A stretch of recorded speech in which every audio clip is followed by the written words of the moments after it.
Vous avez certainement déjà entendu parler des enfants indigos. Certains les appellent aussi les starseeds ou bien les graines d'étoiles, les semences d'étoiles. C'est un sujet qui me passionne et qui me tient beaucoup à cœur, car je sais au plus profond de mon âme que je suis un enfant indigo. Et je l'ai toujours su, mais je n'arrivais pas à mettre des mots dessus. Je ne connaissais pas le terme exact et c'est finalement en cheminant ces dernières années que le puzzle s'est petit à petit reconstitué en moi. Avec ce que nous vivons, ce que nous traversons depuis quelques années sur cette terre, ainsi que mes réactions face aux événements, ma position, ma vision des choses, eh bien cette conviction que je suis dans ce monde, mais sans être de ce monde, s'est affinée pour devenir comme une évidence. Alors j'ai décidé de vous faire plusieurs vidéos sur ce thème des enfants indigos, des starseeds, car je suis convaincue que si vous êtes abonné à ma chaîne, si vous regardez mes vidéos, et j'irai même plus loin en disant si vous êtes encore abonné à ma chaîne, car le contenu de mes vidéos a évolué depuis que j'ai créé cette chaîne. Le profil de mes abonnés a donc pu changer. Donc si vous êtes abonné à ma chaîne ou que vous écoutez cette vidéo, c'est que vous êtes probablement aussi une âme indigo, un enfant indigo. Si vous avez ce ressenti, surtout après avoir écouté cette vidéo, écrivez-le s'il vous plaît en commentaire, car je souhaiterais vraiment savoir combien d'âmes indigo regardent ma vidéo. Ainsi, nous nous sentirons moins seuls dans cette incarnation sur Terre, qui parfois peut paraître difficile, éprouvante. Et nous serons comme une famille d'âmes qui se retrouvent. Alors j'ai décidé d'aborder ce thème d'enfants indigo, de starseed en plusieurs vidéos, afin que cela soit plus clair, afin que vous puissiez les écouter à votre rythme et intégrer les messages qu'elles délivrent. Mes vidéos s'adressent avant tout à votre âme, et même si votre mental, la partie humaine, votre part humaine, ne comprend pas toujours ou peut-être même émettra quelques résistances, eh bien, croyez-moi, votre âme, votre essence divine reçoit les informations et cela crée l'éveil de conscience en vous. Il est possible que certains codes de lumière vous parviennent en m'écoutant. Afin de ne pas rater les différentes vidéos de cette série qui seront assez rapprochées pour que vous restiez dans le bain, que vous restiez vraiment imprégné de ce thème, n'oubliez pas de cliquer sur la petite cloche de notification. Et bien sûr, si vous n'êtes pas encore abonné et que vous tombez par hasard sur ma vidéo, eh bien, vous vivez là une belle synchronicité. Le hasard, c'est l'énergie de la source qui agit. C'est la magie de la vie. En langage des oiseaux, c'est la magie, l'âme qui agit. Alors c'est que vous êtes au bon endroit. Votre âme vous a conduite à moi. Et je serai ravie de vous compter parmi mes abonnés. Je vous en remercie. Qu'est-ce qu'un enfant indigo ? Alors on parle des enfants indigos et parfois on parle aussi des starseeds, qui est un mot anglais qui veut dire enfant des étoiles. Alors pourquoi considère-t-on que les enfants indigos sont des enfants des étoiles ? Eh bien parce que ce sont des âmes qui se sont incarnées sur Terre, sur notre planète, mais qui viennent d'autres planètes, de planètes plus éveillées, qui vibrent dans des dimensions supérieures à celles de notre planète. Notre terre, mère Gaïa, était pendant des éons en 3e dimension.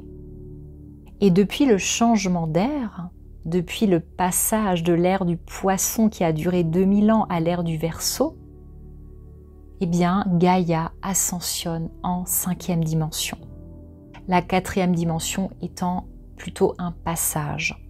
Ces âmes viennent aider sur Terre pour guider les âmes terriennes dans ce changement vibratoire. Alors on est dans l'ère du Verseau depuis 2012 officiellement, mais ce changement de période, comme vous pouvez vous en douter, est bien plus diffus et est à nuancer. Le changement ne s'est pas fait à une date précise, mais on va dire sur plusieurs années. Il a plutôt commencé à se faire sentir après la Deuxième Guerre mondiale. La Terre monte en vibration et les êtres humains qui vivent sur cette Terre doivent eux aussi monter en vibration pour pouvoir continuer à vivre sur cette planète.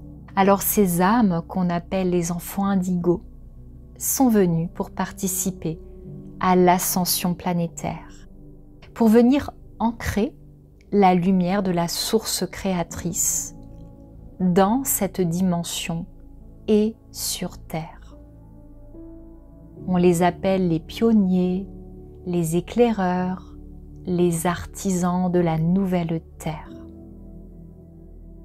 Ils ont malheureusement été longtemps considérés comme une anomalie du genre humain et traités avec mépris et même avec une certaine violence. J'en parlerai lors d'une prochaine vidéo dans cette série de vidéos dédiées aux enfants indigos. Je le précise immédiatement, je parle d'enfants indigos, mais ces enfants sont devenus des adultes. Si vous êtes un adulte et que vous m'écoutez, il est possible que vous soyez un enfant indigo.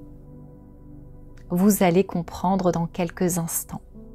Avec l'éveil des consciences, ces âmes sont de plus en plus reconnues comme étant des âmes élevées, évoluées, spirituelles, dotées d'un niveau de conscience supérieur au niveau de conscience de la masse. Ces âmes refusent de s'adapter à notre monde qu'elles estiment obsolète. Elles sont anticonformistes et sont venues pour changer la vibration de notre planète et non pour s'adapter. En réalité, ces âmes changent le monde par leur vibration. Elles n'ont pas forcément besoin de faire quelque chose ou de dire quelque chose. C'est leur énergie qui apporte la lumière sur Terre, qui permet une élévation de conscience des autres êtres humains. Ces âmes développent des dons particuliers, des capacités extrasensorielles, sont des personnes plus sensibles que la moyenne. Elles sont très empathes, elles refusent le mensonge, la manipulation, la violence. Elles se sentent très tôt investies d'une mission sur Terre et ne se reconnaissent pas vraiment dans ce monde dans lequel elles souffrent beaucoup. Les valeurs comme l'amour, la paix, le partage sont importantes pour elles. Ce sont les pionniers de l'évolution, les révolutionnaires des systèmes établis. Dès leur plus jeune âge, ces âmes manifestent un esprit guerrier, mais je le précise, guerrier de lumière, car cela fait partie intégrante de leur mission lorsqu'elles en ont conscience. Leur présence sur Terre vise à éliminer les anciens systèmes obsolètes qui ne correspondent plus aux besoins de l'humanité, mais surtout tous ces systèmes qui enferment les êtres humains dans une matrice qui les limite, qui les coupe de leur lumière intérieure. Ces âmes qui s'incarnent en tant qu'enfants indigos se dressent contre le conformisme et remettent en question les normes établies. Les enfants indigos s'opposent également à ceux qui préfèrent maintenir le statu quo, à ceux et celles qui résistent au changement. Ces enfants représentent une évolution pour l'humanité. On les appelle les enfants de la nouvelle conscience planétaire, qui ouvrent la voie à d'autres enfants nouveaux qui sont de plus en plus nombreux. Je vous en parlerai également. On parle aussi des enfants cristal, des enfants arc-en-ciel, des enfants dorés. Tous ces enfants de la nouvelle conscience, que ce soit les enfants indigo, cristal, arc-en-ciel ou doré, sont nés avec une conscience plus élevée que celle des générations précédentes.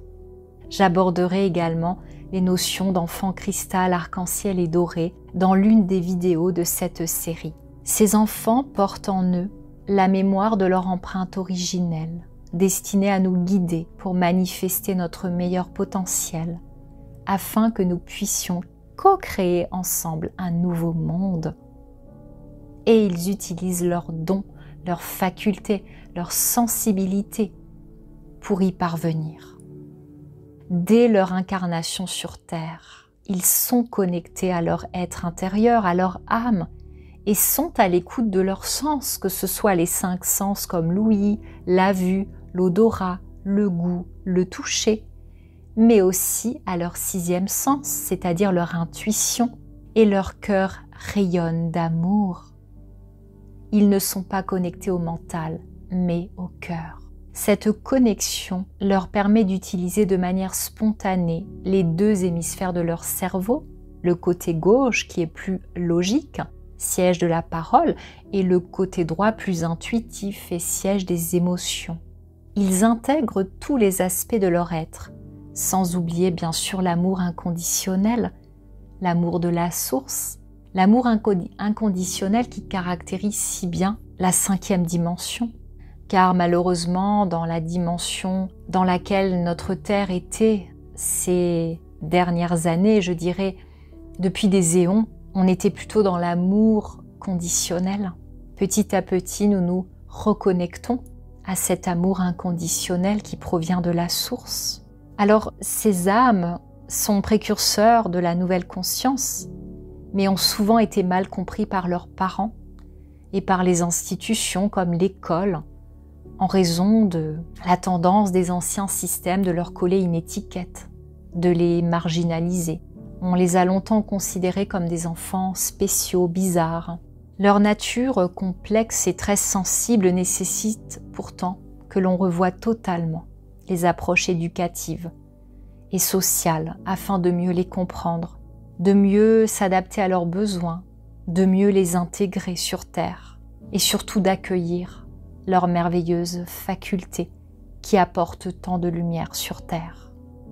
Pourquoi sont-ils venus sur Terre? Alors ces âmes qui viennent d'autres planètes ou d'autres étoiles sont venues pour accélérer l'éveil de conscience sur Terre. Et ces âmes se sont incarnées en vagues successives, elles ne sont pas toutes arrivées en même temps. Elles arrivent pour préparer le grand changement, l'ascension, la transition planétaire vers cette 5e dimension. De toute façon, la Terre, Gaïa, ascensionne, qu'on le veuille ou non. L'ère du Verseau, c'est l'ère de la 5e dimension.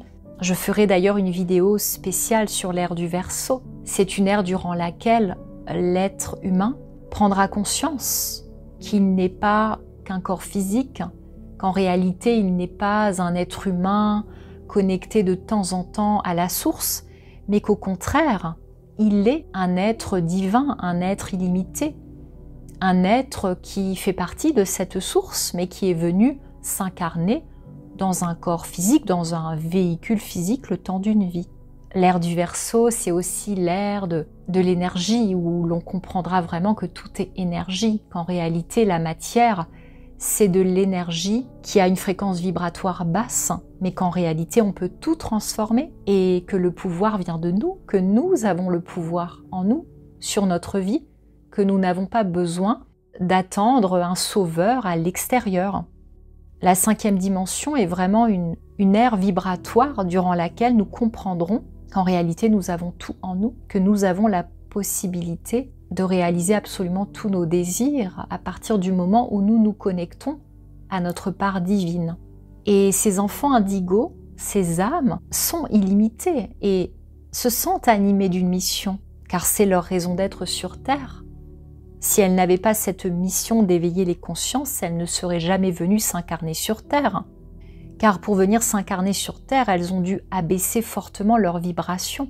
Et c'est pour cela que tant que ces âmes ne peuvent pas réaliser leur mission, bien souvent elles se sentent tristes, malheureuses, vides, pas du tout épanouies. Leur mission est de taille tellement magnifique quand on y réfléchit. L'ère du Verseau, qui va durer 2000 ans, a donc démarré officiellement en 2012, mais il a fallu préparer cette transition, ce changement d'ère. L'ère du Poisson à l'ère du Verseau. C'est finalement l'explosion de la bombe atomique à la fin de la Deuxième Guerre mondiale qui a été le grand déclencheur. D'autres êtres vivant dans l'univers, des êtres qui vibrent dans des dimensions bien plus élevées que la nôtre et qui sont donc bien plus conscients, bien plus éveillés, des êtres qui ne sont que dans des pures énergies d'amour et de lumière. Ces êtres surveillaient de très près ce qu'il se passait sur la planète Terre, car il faut savoir qu'un désastre survenant sur la Terre impacterait l'univers entier. La planète Terre est donc surveillée à la loupe par ces êtres galactiques. Cette puissance nucléaire mal maîtrisée et mal utilisée par les êtres humains ont donc effrayé les autres peuples galactiques qui décidèrent d'intervenir en envoyant des âmes de leur planète, de leurs étoiles, comme par exemple les Pléiades, Sirius, Arcturus, Andromède, etc. pour aider les Terriens justement à élever leur conscience et à ne pas détruire leur planète et leur humanité. Parce qu'après la Deuxième Guerre mondiale, on était quand même arrivé à un stade très critique. L'usage de la puissance nucléaire comme arme n'était pas du tout la bonne voie à suivre et l'être humain allait vers sa propre autodestruction, comme ce fut hélas le cas pour d'autres civilisations comme les Atlantes. La course à l'armement nucléaire qui marqua cette période de l'histoire marqua aussi l'envoi massif sur Terre d'âmes plus éveillées. Alors j'explique plus en détail et plus en profondeur la raison de la venue sur Terre de ces âmes, comment cela a été possible. Je l'explique davantage sur ma communauté Patreon. Vous verrez, c'est vraiment passionnant. Alors je viens de la créer, cette communauté, donc soyez patients, je vais l'alimenter au fur et à mesure. Mais je pourrais vraiment plus approfondir ces sujets et cela pourrait bien vous éveiller à votre conscience d'âme indigo. Alors comme je l'explique dans certaines de mes vidéos, je ne peux malheureusement pas aborder tous les sujets avec la profondeur que je souhaiterais y mettre sur YouTube, car je reste tributaire de la politique de YouTube. Et certains propos, certains thèmes, certaines notions peuvent être censurés, malheureusement. Donc j'essaie de vous transmettre des messages sur YouTube, mais je sens depuis quelque temps peut-être cet appel de mon âme d'aller bien plus loin, de pouvoir vous apporter des transmissions, des partages, des activations bien plus poussées, parce que, eh bien, c'est le moment juste, je le sens. Et j'ai donc décidé de créer ma propre communauté privée sur une plateforme qui est dédiée à cela, qui est très pratique, qui s'appelle Patreon. Donc pour aller encore plus loin dans ce que je partage avec vous, dans mes transmissions, je vous parlerai aussi énormément de tous ces peuples, ces civilisations anciennes, mais qui étaient tellement éveillées, spirituelles, comme les Atlantes, la Lémurie, l'Égypte ancienne. Mais j'aborderai également plus en profondeur les notions d'être galactique. Mon idée, c'est vraiment de sortir complètement des tabous, de ne pas me limiter et de pouvoir me livrer davantage, que ce soit sur mes connaissances, mais aussi sur des expériences plus personnelles. Voilà, donc le lien vers Patreon se trouve dans le descriptif de la vidéo pour les personnes qui ont envie d'aller plus loin. Je reviens donc à notre sujet, les enfants indigos. Donc c'est après la Deuxième Guerre mondiale, après cette bombe atomique, que l'appel fut lancé dans l'univers à toutes les âmes volontaires et désireuses de venir aider la Terre, qui était donc le centre de toutes les attentions dans l'univers. Le peuple d'êtres humains n'en était pas capable, car le niveau de conscience sur Terre ne le permettait hélas pas à ce moment. Les êtres humains restaient coincés dans la roue du karma, en revivant sans cesse les mêmes erreurs, toujours dans cette énergie de peur, de dualité, de violence, de manipulation. Et puis c'était encore une époque où on pratiquait massivement la loi du talion, c'est œil pour œil, dent pour dent. Quand quelqu'un faisait le mal sur Terre, eh bien on le lui rendait. Il n'y avait pas encore cette ouverture de cœur et les êtres humains à ce moment-là n'étaient pas capables de sauver leur humanité et de préserver leur planète. Il fallait donc des âmes plus pures, plus élevées, pour que la vibration change sur Terre, pour que la conscience de masse s'éveille. Leur venue sur Terre avait un double objectif. C'était élever la vibration sur Terre pour ne pas qu'elle soit détruite, mais aussi aider les humains à élever leur propre vibration pour qu'ils puissent ascensionner en même temps que la Terre Gaïa. Alors, les vagues d'enfants indigos, il y a eu plusieurs vagues. La première vague est composée de personnes nées plutôt à la fin des années 40, jusque dans les années 60. Il semblerait qu'avant cet envoi massif d'âmes, quelques âmes plus isolées sont arrivées, donc juste avant la Deuxième Guerre mondiale, un petit peu comme des éclaireurs. Il est donc possible que certaines personnes nées avant la Deuxième Guerre mondiale se reconnaissent finalement dans l'énergie des enfants indigos. Alors, cette première vague d'âmes correspond à des personnes souvent qui n'aiment pas la violence et ressentent vraiment ce besoin de retourner chez eux, mais sans trop savoir ce que ça signifie retourner chez eux. Il y a comme une nostalgie de la maison, un petit peu comme dans E.T., vous savez, le film E.T. qui a cette nostalgie, le petit extraterrestre qui a envie de retourner chez lui. Et d'ailleurs, je fais une petite précision, vous savez, les films nous ont également délivré beaucoup de messages. Alors il y a des films qui sont au service de l'ombre, mais il y a aussi beaucoup de films qui sont au service de la lumière et qui nous ont préparés à cette compréhension. Alors dans notre inconscient, nous avons encore l'image de l'extraterrestre, un petit peu comme E.T., c'est-à-dire un être plutôt disgracieux qui peut même faire peur. Mais bon, on en est loin. Je ferai bien sûr des vidéos sur ces sujets-là également. Malheureusement, on a aussi cherché à nous manipuler et à nous donner une image effrayante des êtres galactiques. Il y a bien sûr les êtres galactiques de la lumière et de l'ombre, mais les êtres galactiques de lumière ne sont en rien effrayants et sont des âmes très évoluées. Alors je reviens à cette première vague. Donc pour ces personnes, souvent les émotions trop fortes sont très perturbantes et elles ont beaucoup de mal à accueillir les émotions très fortes en elles, mais aussi chez les autres. Ce sont des personnes qui ont besoin de paix et d'amour. Alors je dirais que ces personnes ont plutôt une vie paisible, agréable, un bon travail, une famille aimante. Et pourtant, ces personnes se sentent souvent tristes, malheureuses, mélancoliques, mais sans savoir pourquoi. Et il y a hélas de nombreuses âmes indigos de cette première vague, donc de ces personnes qui sont nées à la fin des années 40, dans les années 48-49, jusque dans les années 60, qui n'ont pas supporté et souvent, certaines d'entre elles mettent fin à leur jour. Alors, ce sont ces âmes provenant de la première vague qui ont finalement eu le plus de difficultés, car ce sont les pionniers, les éclaireurs, ce sont eux qui ont montré la voie et qui ont défriché le chemin pour les vagues suivantes. La deuxième vague donc d'enfants indigos est constituée donc des âmes arrivées après la deuxième moitié des années 70 jusque à peu près à la fin des années 90. Alors bien sûr ce n'est pas à quelques années près et Dolores Cannon écrit des livres à ce sujet et en parle. Je pense qu'on ne peut pas avoir l'année précise, mais on va dire que ce sont des tranches, des périodes. Alors pour cette vague d'âmes, c'est un petit peu plus facile que pour la première. Ces âmes ont plutôt tendance à aider les autres, à ne pas se créer de karma. Ce sont des personnes qui sont plus comme des antennes, des générateurs d'énergie par leur simple présence, sans forcément devoir faire quelque chose.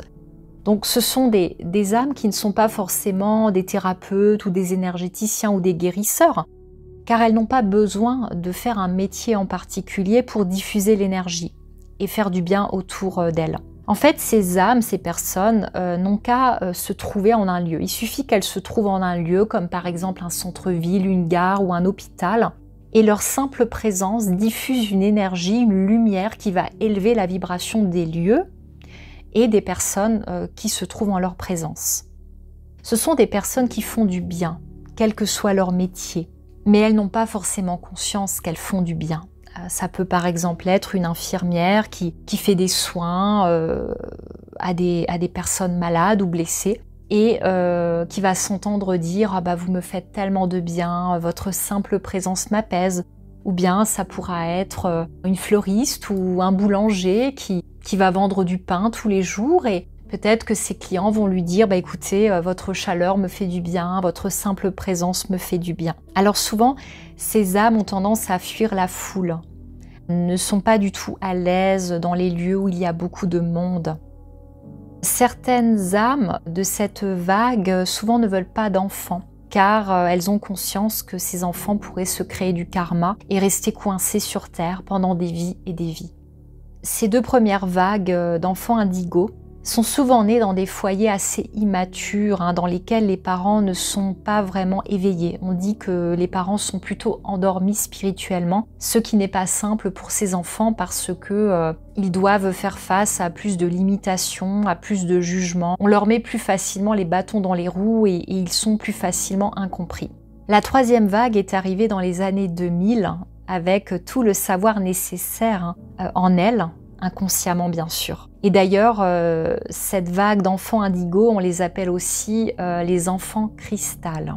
Et d'ailleurs, les enfants cristal sont nés de parents indigos. Donc c'est plus facile pour ces enfants-là parce que leurs parents, ou au moins l'un des deux parents, est déjà éveillé. Il arrive souvent que l'enfant cristal, lorsqu'il vient, eh bien, il éveille son parent, qui est un enfant indigo, il lui permet de se souvenir sa mission sur Terre. Il y a donc de nombreux parents indigos qui vont avoir conscience qu'ils sont des enfants indigos en devenant parents, par l'énergie cristal de leur enfant. Alors l'ADN de ces enfants cristal, donc cette troisième vague d'enfants indigos, est beaucoup plus adapté aux nouvelles vibrations sur Terre. Leur ADN est déjà conçu, on va dire, il est déjà prêt, alors que l'ADN des êtres humains sur Terre est en pleine mutation. Donc là, on a des âmes dont l'ADN est déjà prêt. Ces enfants sont très mal intégrés dans le système scolaire car ils sont jugés trop différents, ils ne rentrent pas dans le moule, dans les cadres, ils ne se conforment pas au système. Et d'ailleurs, ils sont parfois jugés en échec scolaire alors que ce sont des enfants très intelligents. Mais comme ils ne sont pas du tout sur la même fréquence vibratoire que les autres ou que leurs professeurs, eh bien, les méthodes d'apprentissage ne sont pas du tout adaptées. Alors on appelle cette troisième vague l'espoir du monde. Certains enfants de cette vague créent déjà des associations dès leur plus jeune âge pour aider les enfants du monde par exemple, ou pour aider les animaux. En fait, ce sont toujours des causes très vertueuses. On sent à un très jeune âge que ces âmes sont très tournées vers l'amour, vers la fraternité, vers la lumière. Et enfin, il y a une quatrième vague d'enfants indigos qui arrive depuis les années, fin des années 2000, donc peut-être 2007, 2008, 2009. Et on les appelle les enfants arc-en-ciel. Et les plus récents, on va dire les enfants qui arrivent actuellement, surtout après cette période Covid, eh bien ce sont les enfants dorés. Ils arrivent dans des foyers cristal, donc dont les deux parents ou l'un des deux parents est un enfant indigo né de la troisième vague, et ils évoluent dans un cadre plus spirituel et plus propice à la réalisation de leur mission. Alors, il y a aussi de nombreux enfants arc-en-ciel et enfants dorés qui arrivent dans des foyers d'enfants indigos, donc des personnes qui aujourd'hui ont peut-être la quarantaine ou la trentaine, ou peut-être même une fin de quarantaine, puisque en plus il y a de plus en plus de personnes qui ont des enfants tardivement. Donc les enfants indigos de la deuxième vague qui aujourd'hui ont peut-être la quarantaine, eh bien peuvent très bien accueillir des enfants arc-en-ciel ou des enfants dorés. Voilà, donc vous l'aurez compris, il y a toujours cette énergie d'enfant indigo, mais selon l'arrivée sur Terre de ces âmes, on va plutôt appeler des enfants cristal, des enfants arc-en-ciel ou bien des enfants dorés. On parle aussi de starseed ou de graines d'étoiles ou de semences d'étoiles parce que ces âmes ont des origines célestes galactiques. Mais cet aspect fera l'objet d'une autre vidéo parce que il y a beaucoup à dire à ce sujet. Alors moi, ce qui m'intéresserait beaucoup à présent, ce serait de savoir si d'une part vous vous sentez enfant indigo et si c'est le cas, de quelle vague êtes-vous? Alors ce qui serait vraiment merveilleux, ce serait que vous m'indiquiez en commentaire si vous vous reconnaissez en tant qu'enfant indigo et de quelle vague. Et s'il y a parmi vous, parmi les personnes qui m'écoutent, peut-être des enfants indigos d'avant la Deuxième Guerre mondiale, ces quelques âmes qui sont arrivées avant comme des éclaireurs, eh bien manifestez-vous également en commentaire parce que vous êtes de véritables pionniers, bravo. Alors ces enfants indigos, quelle que soit finalement la vague à laquelle ils appartiennent, manifestent des aptitudes métaphysiques très jeunes. Sauf s'ils baissent trop en vibration en raison de leur environnement. Effectivement, selon la famille dans laquelle ils s'incarnent ou leur environnement, il peut arriver que leur vibration soit trop basse et qu'ils n'arrivent plus à se connecter à leurs facultés. Alors par exemple, pour les enfants indigos plutôt nés avant les années 90, il est assez fréquent que ces âmes reprennent conscience de leur nature indigo vers leurs 40 ans, dans la quarantaine. Alors que les nouveaux enfants indigos qui arrivent, comme par exemple les enfants dorés qui arrivent là depuis quelques années seulement, ceux qui sont en train d'arriver, eh bien comme ils arrivent dans des foyers déjà très éveillés, ils peuvent incarner leur mission sur Terre, je dirais même presque dans le berceau, dès leur plus jeune âge. Et c'est pour cela qu'on a actuellement beaucoup d'enfants médiums, de passeurs d'âme, d'enfants qui se souviennent de leur vie galactique, qui sont dans de très hautes vibrations et qui ne s'en cachent pas. Ce sont des enfants qui ont la chance d'être scolarisés dans des écoles alternatives très rapidement, et qui ne subissent finalement pas les limitations du système. Ce sont des enfants qui sont fortement soutenus par leurs parents, leur famille, leur entourage. De toute façon, un enfant indigo, il va mettre le temps qu'il faut selon la vague à laquelle il appartient, mais à un moment donné, il va chercher à s'émanciper. Son âme va lui indiquer qu'il est venu pour une mission bien particulière et c'est dès le moment où il comprend cela qu'il commence à monter en vibration pour récupérer sa fréquence d'origine et ses facultés. Alors comment et quand a-t-on identifié finalement ces âmes indigos? Eh bien, les personnes qui arrivent à voir les énergies peuvent percevoir l'aura d'une personne et notamment la couleur dominante. L'aura, c'est cette enveloppe énergétique, sont ces corps énergétiques qu'on a autour de nous. Alors actuellement, cette faculté de voir l'aura est bien plus répandue, mais il y a encore, je dirais, 10-20 ans, elle était, on va dire, moins répandue et surtout réservée à certains thérapeutes ou médiums qui avaient tendance même à s'en cacher. Alors un médium qui est capable de voir, ou un énergéticien, une personne qui a des facultés intuitives développées et qui est clairvoyante, est capable de voir le champ aurique d'une personne. Et bien justement, dans les années 80, une médium avait constaté que de plus en plus d'enfants avaient cette couleur bleu indigo dans leur aura, alors qu'avant ce n'était pas le cas. Le bleu indigo, c'est un bleu très foncé, assez franc, qui tire un petit peu sur le violet. Et donc ce constat qu'il y avait de plus en plus d'âmes, d'enfants notamment, qui avaient cette aura de couleur bleu indigo alors que ce n'était pas le cas avant, était finalement l'amorce du changement de conscience en marche sur notre planète Terre. Et c'est pourquoi on les appelle les enfants indigos. Alors cette couleur bleu indigo est aussi caractéristique du 6e chakra, donc ce qu'on appelle aussi le 3e œil. C'est un chakra qui est associé à nos capacités intuitives, telles que la clairvoyance, la perception de l'invisible, l'intuition, la connexion avec notre âme. Elle est d'ailleurs très connectée à la glande pinéale. Et de nombreux enfants indigos donc possèdent ces facultés extrasensorielles, ce fameux 6e sens. Ils sont aussi connus pour leur intégrité et leur grande sensibilité, pour ne pas dire une sensibilité à fleur de peau, une grande émotivité. Leur capacité à lire les énergies et à détecter les émotions des autres leur permet aussi de repérer ce qui est faux, comme les mensonges, les non-dits, la manipulation. Ils sont également télépathes et communiquent au-delà des mots. Avec l'arrivée de ces enfants indigos, est apparu sur Terre ce qu'on appelle le rayon indigo, le rayon bleu indigo, qui est l'un des 7 rayons de l'arc-en-ciel. C'est une émanation du grand tout, de la source divine pour aider l'humanité dans son évolution. Et vous savez, les couleurs ont également une fréquence vibratoire. Tout est énergie, y compris les couleurs. Et ce rayon indigo représente la créativité en action, activée par la joie du cœur. Il permet aux enfants indigos d'activer la pleine puissance de leur créativité dans la joie de leur cœur et dans l'amour. Alors voilà, cette première vidéo d'une petite série touche à sa fin. Elle est déjà très longue, vous comprenez pourquoi j'ai décidé de faire plusieurs vidéos.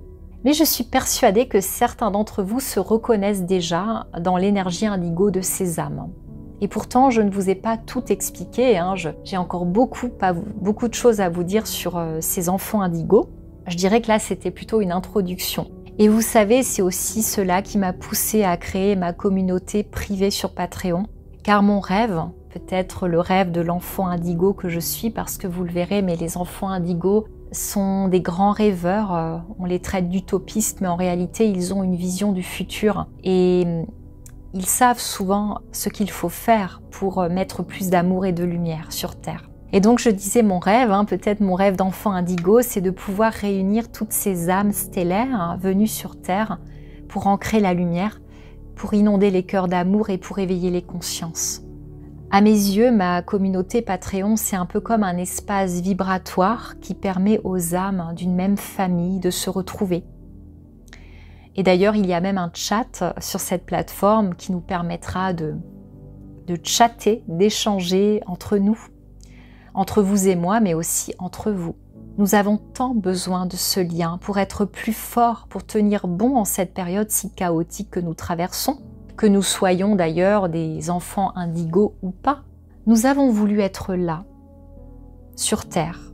Nous sommes peut-être ces volontaires, ces âmes stellaires qui ont tant voulu venir apporter leur contribution sur Terre. Mais il est parfois si difficile de s'en souvenir, d'accepter la mission sans souffrir, et de tenir le cap avec foi, joie et amour, surtout quand l'obscurité sur Terre est tant mise en lumière qu'actuellement. Nous sommes vraiment en train de passer un cap. Il faut tenir bon. Alors pour les âmes qui sentent un appel, ça peut être des âmes enfants indigos ou bien des âmes qui n'ont pas ces origines stellaires, mais ça peut aussi être des vieilles âmes ou des âmes simplement qui s'éveillent. Eh bien, vous êtes toutes les bienvenues sur ma plateforme Patreon, sur ma communauté de belles âmes Patreon. Le lien est dans le descriptif de la vidéo. Je viens de lancer cette communauté, donc elle n'est pas encore très fournie, mais je l'alimenterai bien sûr régulièrement. Alors je vous dis à bientôt pour la suite de cette série de vidéos sur les enfants indigos Starseed. Prenez soin de vous, mes belles âmes.